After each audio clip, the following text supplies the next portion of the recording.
ससुराल का काम कौन करेगा। विनीत सेजल से प्यार करता है और उससे शादी भी करना चाहता है। एक रोज वंदना जब विनीत के लिए रिश्ता देखने लगती है तब विनीत उससे अपने मन की बात बताता है। मम्मी, मैं सेजल से प्यार करता हूँ। आप लड़कियां देखकर अपना वक्त बर्बाद कर रही हैं। बेटा लड़की तुझे तो जॉब वाली चाहिए थी ना, फिर अब ये इश्क कहाँ से हो गया तुझे अचानक। हाँ, ऐसा तो दिन भर मेरे पीछे पड़ा रहता था, मम्मी जॉब वाली लड़की होनी चाहिए ताकि मेरे लेवल में लगे।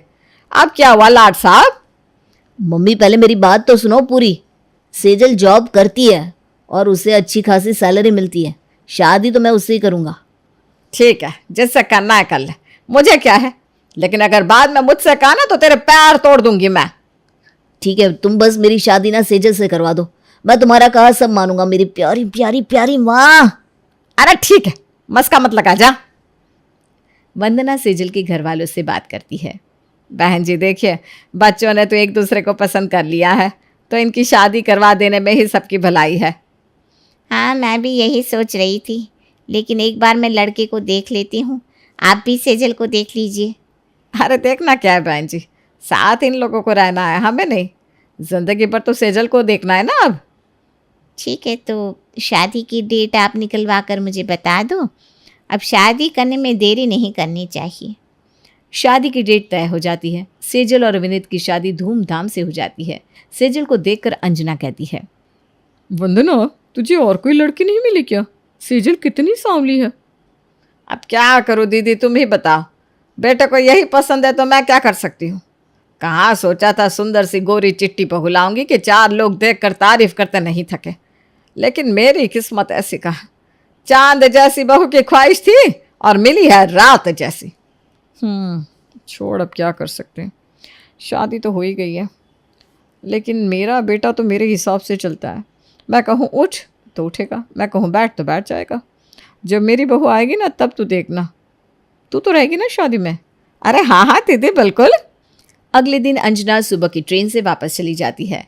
सेजल एक अच्छी बहू की तरह विनीत से पूछती है, तुम मुझे बता दो ना किसे क्या पसंद है, फिर मैं सबके लिए वही बना दूंगी नाश्ते में। देखो, मम्मी को दही बड़े, सोनल को चाइनीज़ और पापा को देसी खाना पसंद है। तुम बाकी देख लो। वैसे मेरे घर वाले नखरेबाज नहीं है। ओके, मैं अपना पूरा बेस्ट दूंगी ताकि किसी को ये बोलने का मौका ना मिले कि तुमने लव मैरिज करके कोई गलती की। अरे मुझे वैसे भी कोई फ़र्क नहीं पड़ता कि कौन क्या कहता है। सेजल लाल साड़ी, हाथों में भर भर के चूड़ियाँ, मांग में सिंदूर भरकर एक नई नवेली दुल्हन की तरह तैयार होकर माथे पे पल्लू लेकर वंदना के पास जाती है। मम्मी जी, पैर पड़ती हूँ। पापा जी। अरे बेटा, मेरे पैर मत छू। तू भी सोनल की तरह मेरी बेटी ही तो है। हाँ, बहू को और सर पर चढ़ा लो। मम्मी जी, मैं नाश्ता बना लेती हूँ। हाँ ठीक है, बना लेना, पहले छत पर जाकर कपड़े सुखा दे। जी मम्मी जी। सेजल घर के काम में लग जाती है और सोनल आराम से 10 बजे उठकर चाय पीने बैठ जाती है। तब तक सेजल नाश्ता भी लगा देती है। नाश्ते की इतनी अच्छी खुशबू देकर सोनल कहती है, भाभी क्या बनाया है? खुशबू तो सॉलिड आ रही है। पहले मैं खा लेती हूँ, बाद में कुछ करूँगी। मैंने आपके लिए चाउमीन बनाया है, पोहे और साथ में नारियल की चटनी। अरे वाह भाभी। सब खाना खाने लगते हैं। अशोक सोनल से कहता है, बहू की तरह तू भी खाना बनाना सीख जा बेटा। ससुराल में जाकर तुझे भी खाना बनाना पड़ेगा। पापा, मैं कौन सा अभी जा रही हूँ? वैसे भी मैं जॉब करूँगी, खाना वाना मुझसे नहीं होगा। शादी से पहले सब लड़कियां यही कहती हैं, मैं नहीं करूँगी, ये नहीं करूँगी। बोलती तो सब है लेकिन करना सबको पड़ता है। आप देख लेना भैया, मैं नहीं करने वाली। तभी सेजल कहती है, दीदी, मैं भी तो जॉब करती हूँ, कल से मुझे वापस से जॉब ज्वाइन करना होगा। तो कल से ही जॉब ज्वाइन कर दिए बहू? अरे कुछ दिन तो रुक जाती, ऐसी भी कौन सी आफत हो गई है? मम्मी, ये अपना बिजनेस नहीं है, जब मर्जी बंद किया जब मर्जी शुरू। नौकरी में ये सब नहीं चलता है। अरे हाँ, अब तू मुझे सिखाएगा? हैं? बीवी के आते ही उसकी साइड लेना शुरू हो गया। सेजल सारे काम सल्टाकर अपने कमरे में चली जाती है। फिर दोपहर का खाना और रात का खाना भी बनाती है। इसी तरह उसका दिन बीत जाता है। रात को 12 बजे वो अपने कमरे में आती है। विनीत उसे देखकर कहता है, क्या हुआ मेरी रानी को? एक ही दिन में हालत खराब हो गई। हालत कोई ख़राब नहीं हुई। एक तो नई जगह और एक साथ इतना कुछ बनाया मैंने आज। ऊपर से कल ऑफिस जाने की तैयारी भी करनी थी। कौन नहीं थकेगा? हाँ वो तो है। चलो अब सो जाओ, तुम्हें कल जल्दी उठना भी होगा। विनीत और सेजल सो जाते हैं। अगले दिन सेजल सुबह 5 बजे उठती है और जल्दी से नहा धोकर नाश्ता बना लेती है। फिर अपना और विनीत का टिफिन पैक करती है और दोपहर के खाने की आधे से ज़्यादा तैयारी भी करके रख देती है। मम्मी जी मैंने सब कुछ कर दिया है, बस दोपहर में दाल और चावल चढ़ाने होंगे। मैं चलती हूँ ऑफिस। ठीक है, लेकिन शाम को जल्दी आ जाना। रात के खाने का काम मैं कर लूँगी, आप निश्चिंत रहो। सेजल और विनीत ऑफिस चले जाते हैं। यहाँ सोनल घर का एक काम नहीं करती। दोपहर का खाना वंदना बनाती है और रात के खाने की थोड़ी बहुत तैयारी भी कर देती है। रात को जब सेजल घर आती है तो वो देखती है कि सब्जी कटी हुई है और आटा लगा हुआ है। थैंक गॉड, मैं जो सोच रही थी वैसा नहीं है। मम्मी जी ने तो तैयारी कर रखी है। वंदना सेजल से कहती है, सेजल चाय बना दूँ? तुम पी लो, फिर आराम से खाना बना लेना। जी मम्मी जी। सेजल चाय पीकर फ्रेश हो जाती है, फिर नहा धोकर रसोई में लग जाती है। दिन बीतने लगते हैं और इसी तरह एक हफ्ता बीत जाता है। सब कुछ अच्छा चल रहा था। एक रोज़ वंदना की बहन अंजना उसे फ़ोन करती है। कैसी है वंदना? मेरे बेटे की शादी पक्की हो गई है और लड़की ना बहुत सुंदर है। अच्छा दीदी, ठीक है, कब की है शादी? तू जल्दी से आ जा बहना। हाँ हाँ, मैं ज़रूर आऊँगी। वैसे तेरी बहू के हालचाल कैसे? सब ठीक तो है ना? काम वाम करती है कि नहीं? अरे काम तो करती है, लेकिन दोपहर का खाना मैं ही बनाती हूँ। वो ऑफिस जाती है ना, और बाकी सब काम के लिए काम वाली लगा रखी है। तू ना बहुत बड़ी गलती करी है वंदना। सारे काम बहू से करवाया कर। घर की काम करने की जिम्मेदारी उसकी है, तेरी नहीं। तू करती रहेगी तो वो कभी काम नहीं करेगी और फिर बुढ़ापे में बनाते रहना खाना। अरे हाँ, ये तो मैंने सोचा ही नहीं था। तुम ठीक कह रही हो। वंदना को उसकी बहन पाठ पढ़ाती है और वंदना उसकी बातों में आ जाती है। यहाँ ऑफिस में सेजल अपनी फ्रेंड के साथ टिफ़िन खाने बैठी थी। सेजल, तुम क्या लाई हो आज टिफ़िन में? मैं ना आलू की सब्जी। फिर आलू की सब्जी? रोज़ एक ही सब्जी टिफ़िन में कैसे खा लेती हो तुम? अरे क्या करूँ यार, इतनी हड़बड़ रहती है। सुबह नाश्ता बनाओ, टिफ़िन बनाओ, पैक करो, फिर दोपहर के खाने की तैयारी करो। कभी कभी तो आयरन भी करना होता है। वैरायटी बनाने का टाइम कहाँ से आएगा, तू ही बता। क्या तू ही खाना बनाती है ससुराल में? अरे पागल है क्या? जॉब करके घर का काम कौन करता है? मैं तो एक गिलास पानी तक ना उठाऊं। तेरे में ना हिम्मत बहुत है। ये सब बोलने की बात है। तो अभी बोल रही है, जब तेरी शादी होगी ना तब तू मेरी तरह काम करेगी। ससुराल में करना ही पड़ता है यार। तू तो पूरे के पूरे भ्रम में है। मेरी शादी पक्की हो गई है और मैंने पहले से कह दिया है, मैं जॉब करूंगी तो घर में एक तिनका तक नहीं उठाऊंगी। सही में तेरा होने वाला पति मान गया क्या? अरे मान क्या गया, मानना ही होगा। सेजल सोचती है कि अंकिता कितनी किस्मत वाली है। सबकी किस्मत तेरी तरह नहीं ना होती। किस्मत होती नहीं है, बनानी पड़ती है। सेजल शाम को अपने घर वापस आती है। जब वो जाती है तो देखती है कि आज वंदना ने कोई तैयारी नहीं कर रखी। मम्मी जी आटा नहीं लगाया है। अब क्या सब मैं ही कर दूं? हाँ, और कल देख मेरी ननद आ रही है, तो ऑफिस से छुट्टी ले ले, तैयारी करनी होगी। लेकिन मम्मी जी मैं अभी छुट्टी नहीं ले सकती हूँ। ठीक है, मत लेना, रात में बैठकर तैयारी कर लेना, मुझे क्या है। सेजल को उनका बात करने का लहजा अच्छा नहीं लगता। मैं कोई काम वाली हूँ क्या जो रात भर काम करूँ और पूरा दिन ऑफिस से छुट्टी लेनी ही पड़ेगी। अगले दिन सेजल ऑफिस से छुट्टी लेती है और सारी तैयारी भी कर लेती है। बहू, आज दीदी का फ़ोन आया था, उन्होंने कहा है कि वो नहीं आ पाएगी। अरे मैंने ऑफिस भी छोड़ दिया आज। तो क्या है, घर के बाकी काम कर ले। ऑफिस जाने वाली लड़कियां क्या बाकी काम नहीं करती? मैं भी स्कूल में पढ़ाया करती थी शादी से पहले, फिर घर आकर काम भी करती थी। सेजल मुंह बना लेती है और अपने कमरे में जाकर विनीत से कहती है, यार सब मुझसे ही कहती है, काम तो करना ही पड़ेगा। लेकिन सोनल से कोई कुछ नहीं कहता, वो तो दिन भर बैठी रहती है। सोनल का रहने दो, वो अपने ससुराल जाएगी तब उसे समझ में आएगा। तुम क्यों अपना खून जलाती हो? चलो आज कहीं घूमने चलते हैं। विनीत और सेजल घूमने चले जाते हैं। सेजल रात को आकर देखती है कि सब खाने के लिए इंतजार कर रहे हैं। खाना बना ले, सबको भूख लग रही है। क्या किसी ने कुछ बनाया नहीं क्या? नहीं, कौन बनाएगा? तू बहू है तो तुझे ही बनाना होगा। कल ऑफिस से जल्दी आ जाना, क्योंकि परसों पूजा रखी है। ठीक है। सेजल खाना बनाकर वंदना के कमरे में उसे बुलाने जाती है। तो वो वंदना और अंजना की बातें सुन लेती है। क्या हुआ, बहू के साथ टाइट हुई या अभी भी खुद ही काम कर रही हो? अरे नहीं दीदी, मैं क्या करूँगी, उसकी जिम्मेदारी है, वो करे अब काम, चाहे ऑफिस से करे या ऑफिस से आने के बाद। ऐसे भी अपना पैसा कौन सा वो मुझे देती है, काम तो हमारे टाइम पर हुआ करता था, अब तो बस खाने का काम रहता है, वो भी ढंग से कर दे तो गनीमत है। रात का खाना कभी 8 बजे मिलता है, कभी 10 बजे। घर का काम करने में उसके ना ड्रामे बहुत है।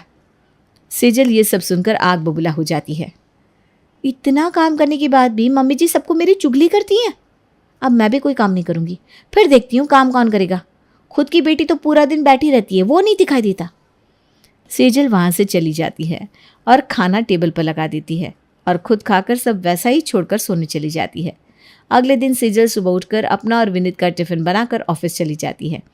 नाश्ते के लिए सोनल जब खाना देखती है तो, मम्मी भूख लग रही है जोरों की, भाभी कुछ बनाकर नहीं गई क्या? है ऐसा कैसा करेगी, रुक मैं उसे फ़ोन करके पूछती हूँ। वंदना सेजल को फ़ोन करती है। सेजल ये सब क्या है, तुम खाना बनाकर नहीं गई? मम्मी जी मैं ऑफिस में हूँ, बाद में बात करूँगी। शाम को जल्दी आ जाना। देखती हूँ। इधर सोनल नाश्ता बाहर से ऑर्डर करती है। तब अशोक उससे कहता है, बेटा अगर एक दिन सेजल ने खाना नहीं बनाया तो तुम लोग बाहर से मंगवा रहे हो? बहू तो हमेशा करती है, एक आध दिन तुम भी बना लो। दोपहर को मैं बनाऊंगी ना, कौन सा कोई और करने वाला है। बहू के आने के बाद भी अगर तीनों टाइम मैं ही करती रही तब तो हो गया। आपको तो बस बहू का पक्ष लेना है।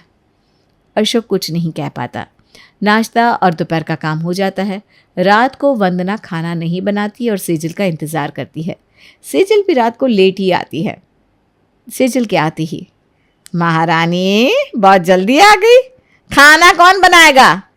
मैं नहीं बनाने वाली हूँ मम्मी जी। अब क्या सारा ठेका मैंने ही ले रखा है? घर में और भी आदमी हैं जो घर में रहते हैं, एक मैं ही हूँ क्या?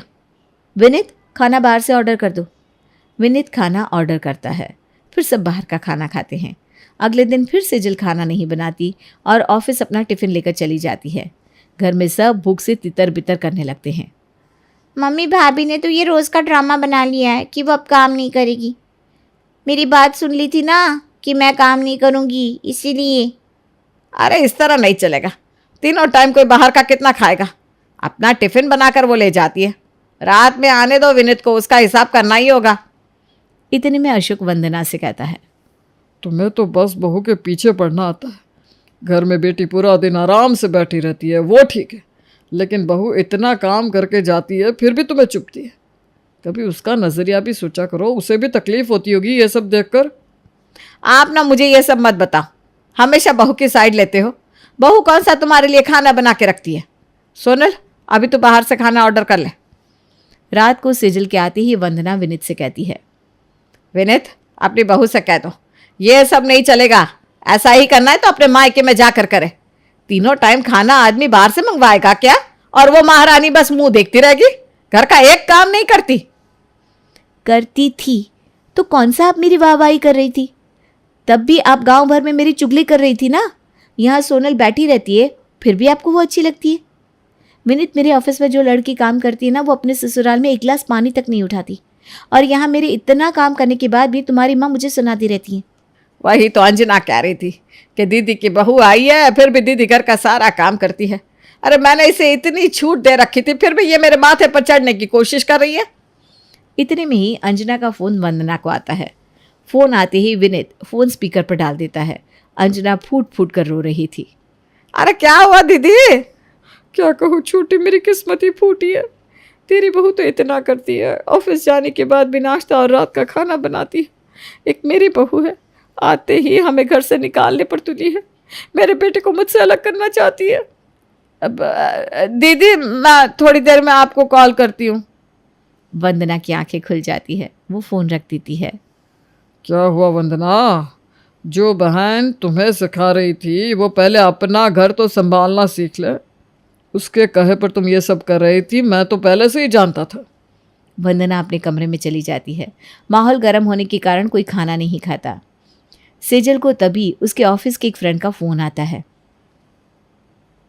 पता है तुझे, अंकिता रिज़ाइन कर रही है। अरे लेकिन क्यों अचानक, क्या हुआ? अभी तो सब ठीक था, उसकी शादी अभी भी तय हुई है ना? हाँ, पर उसके ससुराल वाले उसे काम करने नहीं दे रहे। कहते हैं कि बहू ऑफिस का काम करेगी तो घर कौन देखेगा। घर दिखना बहुत ज़रूरी है।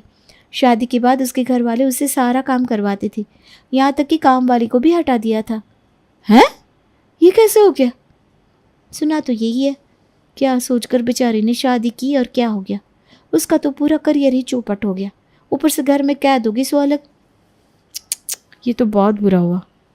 सेजल मन में सोचती है, एक मेरे ससुराल वाले हैं जो मुझे सारी आज़ादी देते हैं।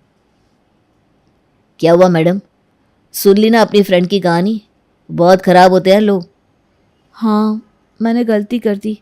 उसी ने मुझसे कहा था कि तू घर के काम क्यों करती है, और मैं भी ना उसकी बातों में आ गई। मम्मी जी तो रात के खाने की तैयारी भी कर देती थी। कोई बात नहीं, कल मम्मी से तुम माफ़ी मांग लेना। सास बहू की गिले शिकवे आपस में ही ख़त्म कर लो। अगले दिन सुबह पहले सेजल वंदना के पास जाकर कहती है, मम्मी जी नाश्ता मैं बना लूँगी, मुझे माफ़ कर दो। मैं ना अपनी सहेली के बहकावे में आ गई थी। बहू मैंने भी तो ठीक नहीं किया। अपनी बहन की बात सुनकर तेरे साथ बहुत गलत किया। तुझे काम पर काम बताती रही। मुझे माफ़ कर दे बहू। सोनल और तू दोनों मेरे लिए एक समान हो। तभी अशोक वहाँ आकर कहता है, जब बहू और बेटी एक ही है तो काम दोनों से करवाओ, खाली बहू ही क्यों करे सब। हाँ हाँ, बहू सारा काम नहीं करेगी। इस घर में जो रहेगा उन सब लोगों को काम करना पड़ेगा। सोनल, तुझे भी काम करना होगा। चल जा, बहू के साथ नाश्ता बनाने में उसकी मदद कर। उसे भी तो ऑफिस जाना है। परिवार में सब लोग एक दूसरे की मदद करेंगे तभी तो घर अच्छे से चलेगा। अब सब मिलकर घर का काम करते हैं और वंदना और सेजल सास बहू नहीं, माँ बेटी की तरह रहते हैं।